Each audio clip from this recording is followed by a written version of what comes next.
mélanger. Les fêtes de Pâques sont généralement un moment que l'on passe en famille autour d'une grande tablée. Et parmi les incontournables à déguster, il y a la traditionnelle mouna, une brioche aux saveurs oranaises, une recette importée par les Pieds Noirs d'Algérie.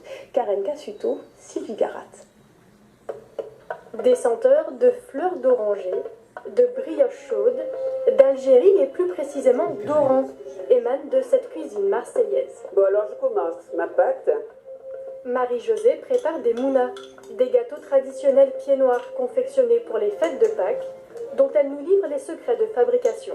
3 œufs, 125 g de beurre, et là je commence à mélanger. Ça me rappelle mon enfance.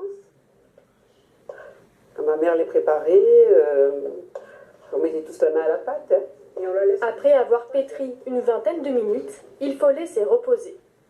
Voilà, au bout de 3 heures de pouce, on va dégazer la pâte. Voilà, avec mon poing, je dégaze. Formez ensuite les brioches. Faites une croix et au four. Un accessoire absent des cuisines algériennes d'il y a 60 ans. Dans mes rues, je voyais le défilé des femmes qui apportaient avec des plateaux dans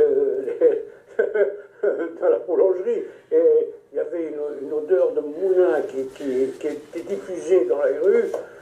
C'était merveilleux, quoi. 30 minutes plus tard, les mounas sont prêtes.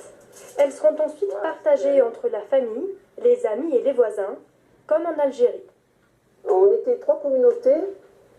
On s'entendait très bien au départ.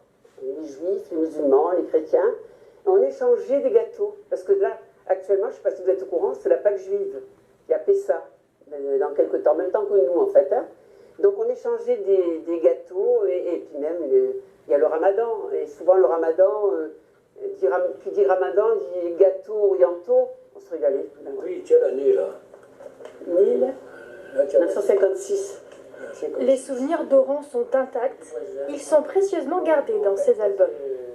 On a passé une bonne enfance, voilà, une bonne jeunesse. Moi j'ai des très très bons souvenirs. On faisait partie d'une paroisse, on faisait partie de la chorale, donc on se voyait entre jeunes. Cette tradition conservée est une manière de ne jamais oublier son histoire donc.